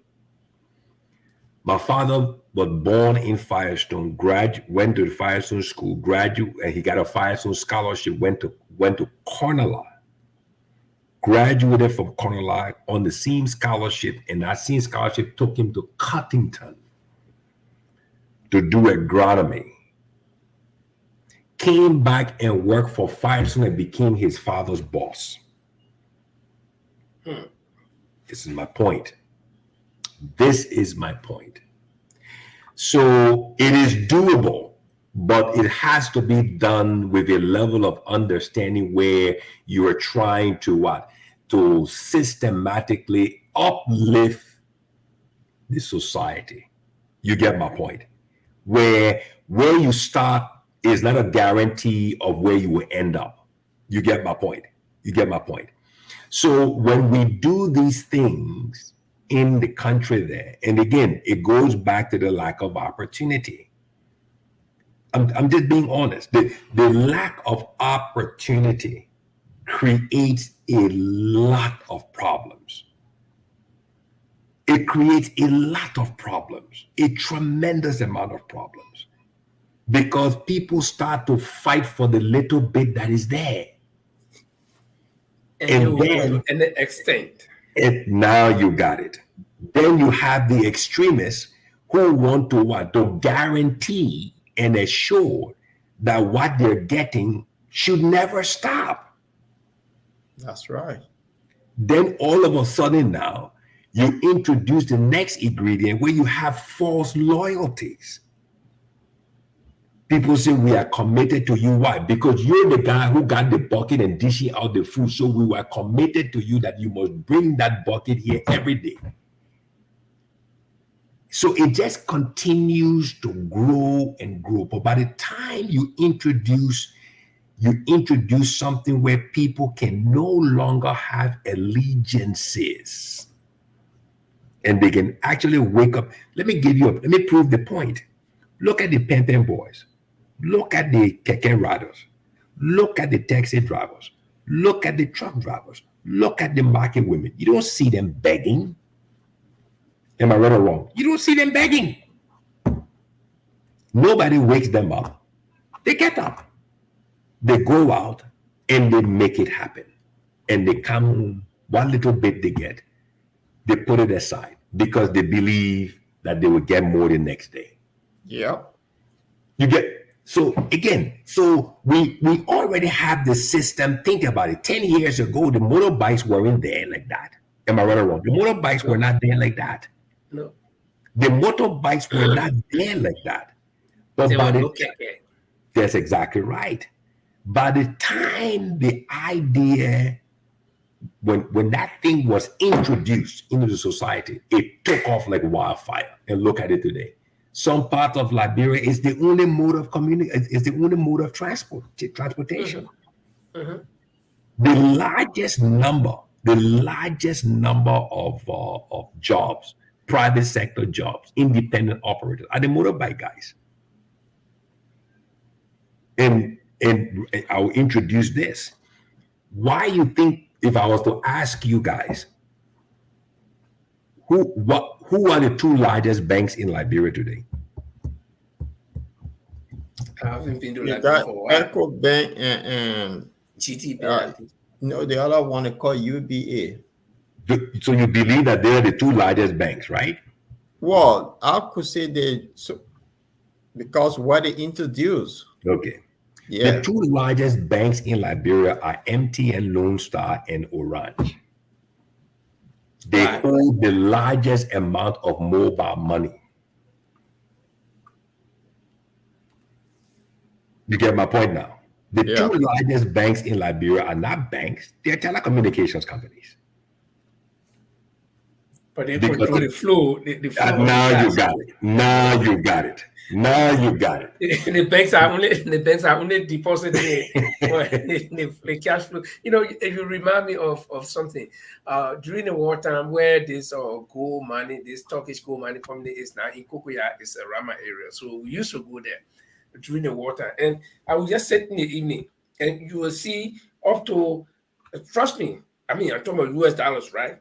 You will see up to maybe 200 or 300,000 US dollars floating. I mean, in the evening hour when the gas come out, like during dollar will not value there at the time you go have Liberty and JJ. But the US dollar, you will see up to 200,000 floating. I mean, you will see one guy coming with like 10,000. Just one guy from the mine, from the hole. It was not conventional money. It was just digging, So I was like, what? People looking for money, and you see this small boy carrying kind of money. So those are the areas that bring money. But let's quickly go to the other topic. The last one we have is very short. It has to do with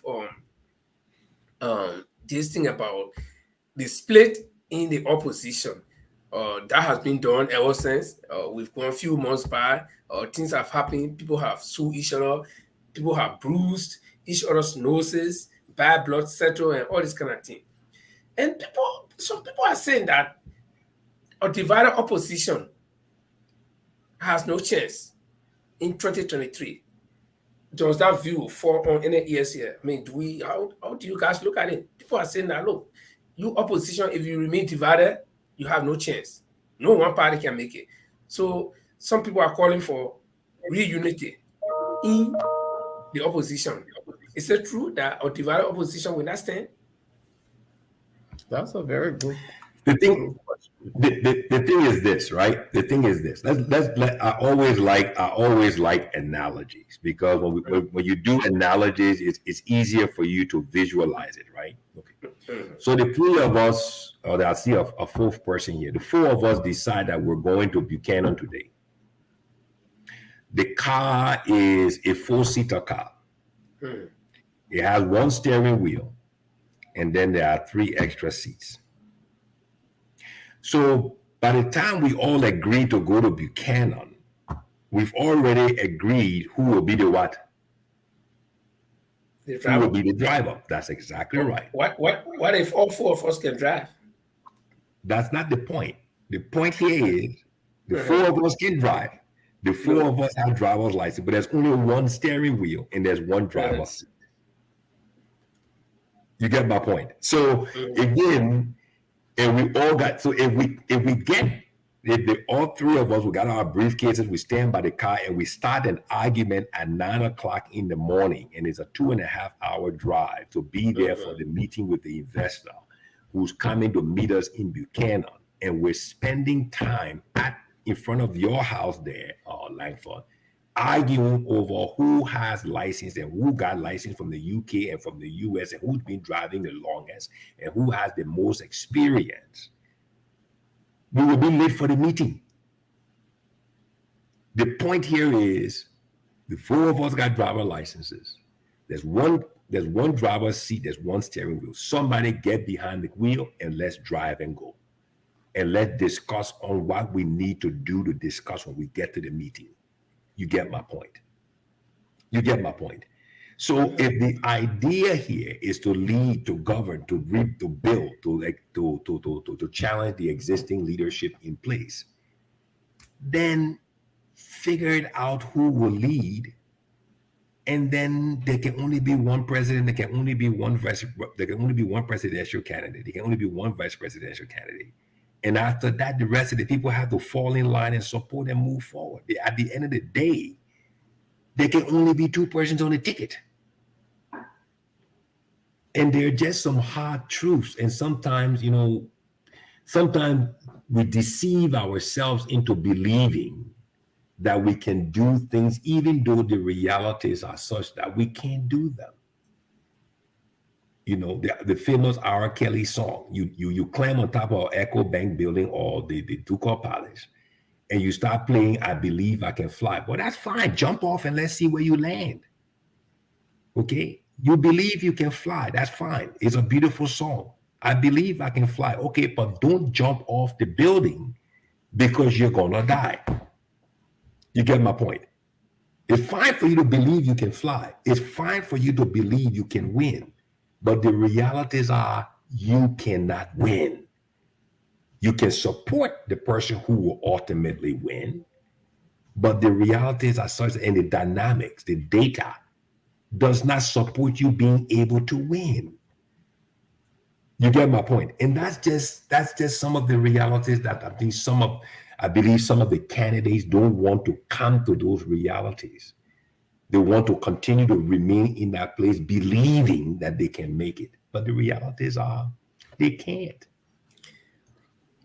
So what was the question again, Linford? Oh, the question A fragmented opposition. Opposition. If you have a fragmented opposition, if you look at the electoral law, right? If there are 5 people who run, okay, fine. 5 people run or 7 people run in the first round, naturally, only 2 people will get through because that's the law. Mm-hmm. Right? Yeah, that's the law. Only 2 people will get through. Okay, fine. Okay, so let's look. I come in. Let's look at the statistics. The statistics, if you look at so in the general election, right? Mm-hmm. The reason why you have a massive turnout in the general election is not so much for the presidential, it's for the local. Because all politics are what? All politics are local. Local force. You get my point? So all the representative elections, they are not national elections, they are local elections. So that's why all the people in the precinct show up to support their local people. You get my point? And then they cast the ballot for who they're supporting for president, right? Okay. So when the first round is over, there's a higher percentage of people who, when their candidate does not make it through to the second round, choose not to go back to vote. You get my point? You get my point? This is the data. This is the data. So then the question now becomes, what are you going to do as an opposition if you don't make it to the second round? How are you going to get your supporters back to the polls? Because if they don't show up there and the other guy wins and he goes from the first round to the second round, what do you think would have happened to his supporters? They will all show up.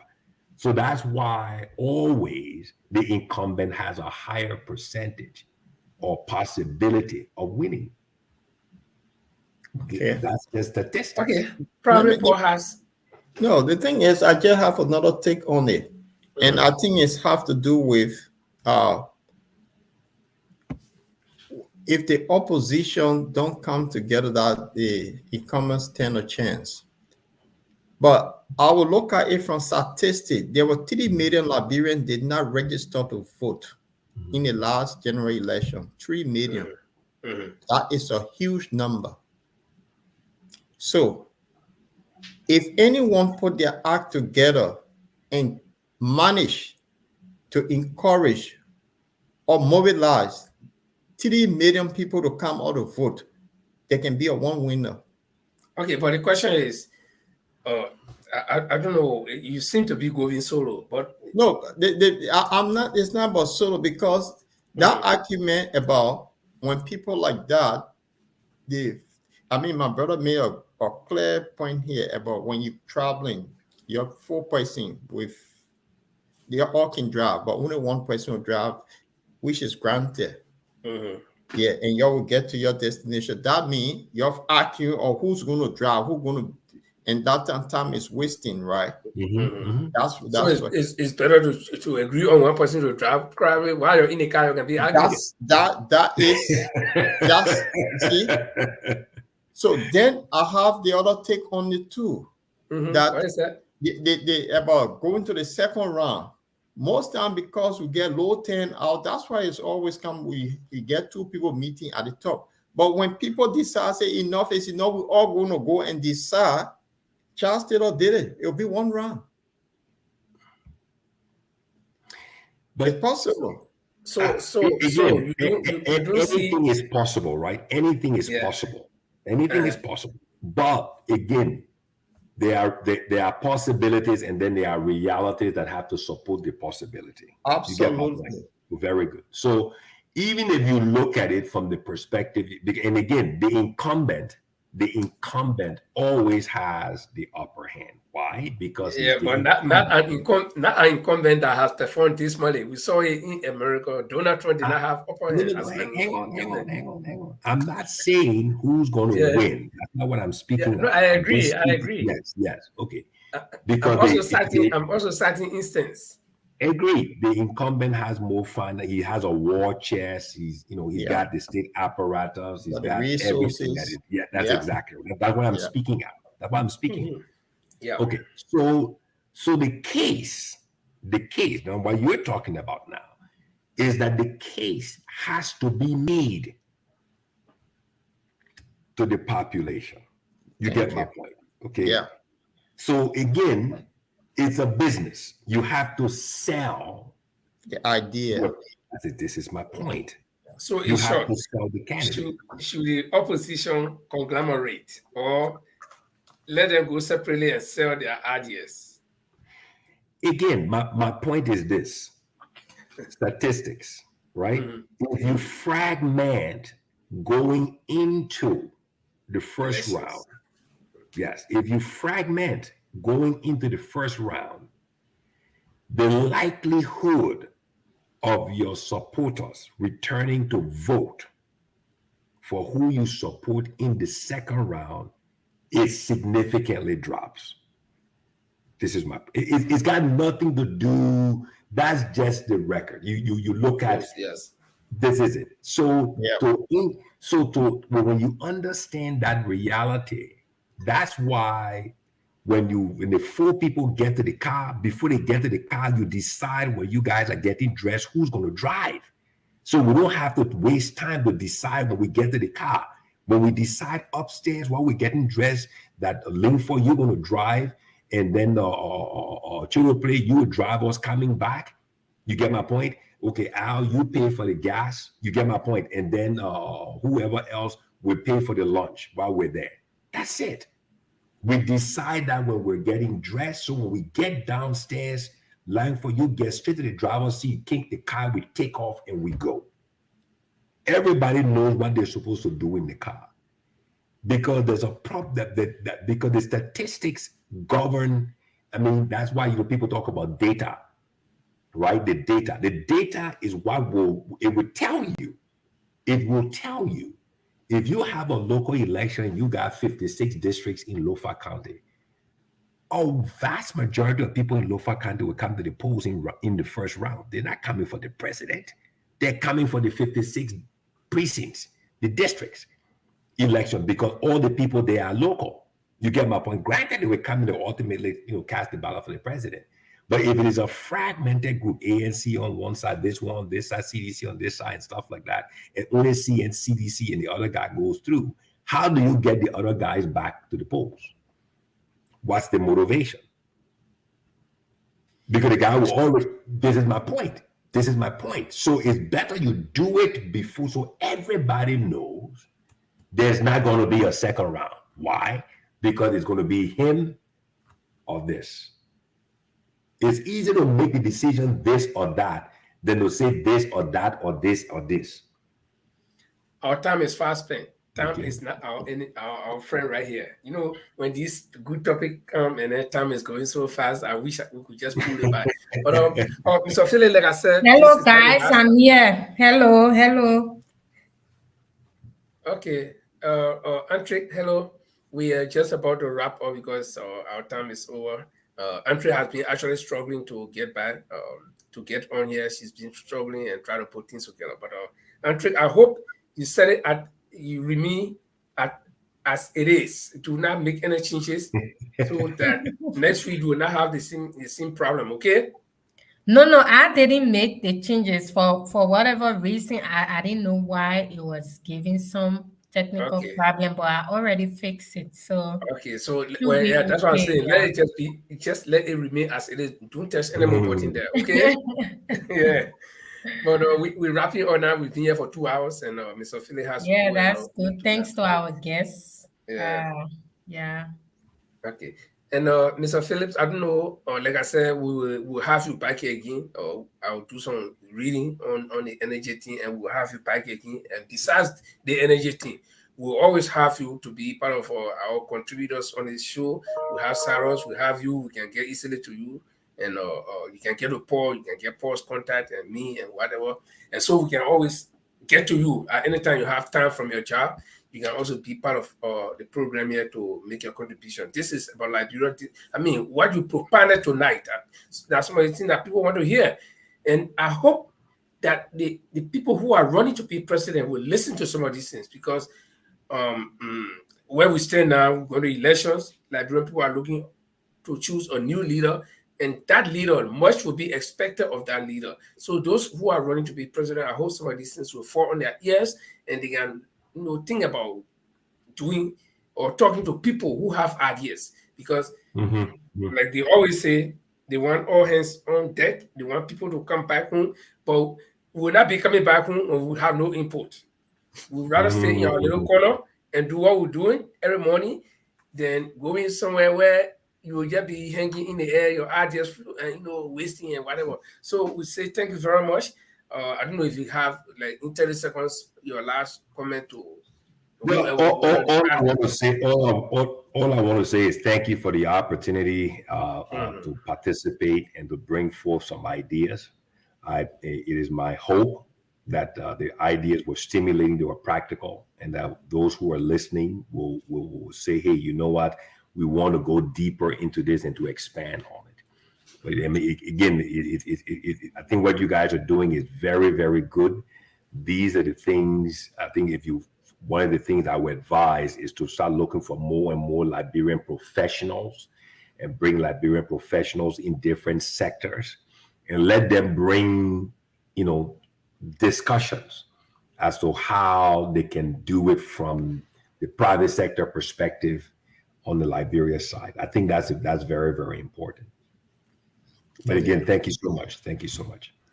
Yeah, I'll say thank you for being on Borderline. Is make this your home, and we'd love to have you back. Probably we might go deep into the energy sector again. I'm interested in energy sector in Liberia and something we can have a discussion on, because without energy, development will not take place. So I think in job creation is one of the key in it too. So we should talk about. It was great having you on the show, and we'd love to have you back again. Thank you, guys. Thank you so much. Okay. On this note, we'd like to say goodbye, and we hope to see Mr. Phillips back again and many other people to come back on Borderline. My name is Linford Go, along with Paul Chilople and Andre Jallo, who was not able to get on tonight. And so this is how we'd like to take you home with this message from Mr. Cummings. My name is Alexander Cummings, and I want to work with honest men and women to change Liberia for the better.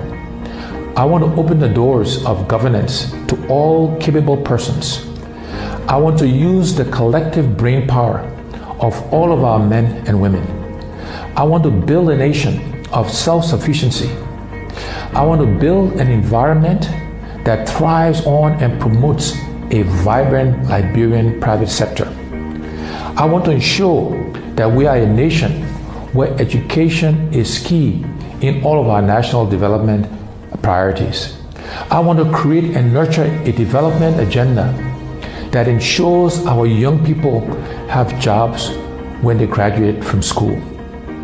I want to create an environment where our women have access to equal opportunities in every aspect of our society. I want to promote a system that uses our country's natural resources for the benefit of all. I want to see our country flourish beyond our wildest imagination. We are capable of doing it if we work together.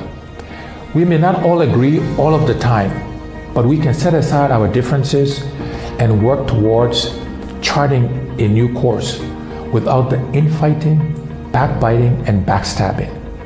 Whether you're a member of the ANC, ALP, LP, or UP, we must channel our support for individual candidates into championing our collective objective, defeating the Weah administration in the 2023 presidential and legislative elections, and ushering in a governance more prepared, more capable, more experienced, more skilled, and more honest men and women.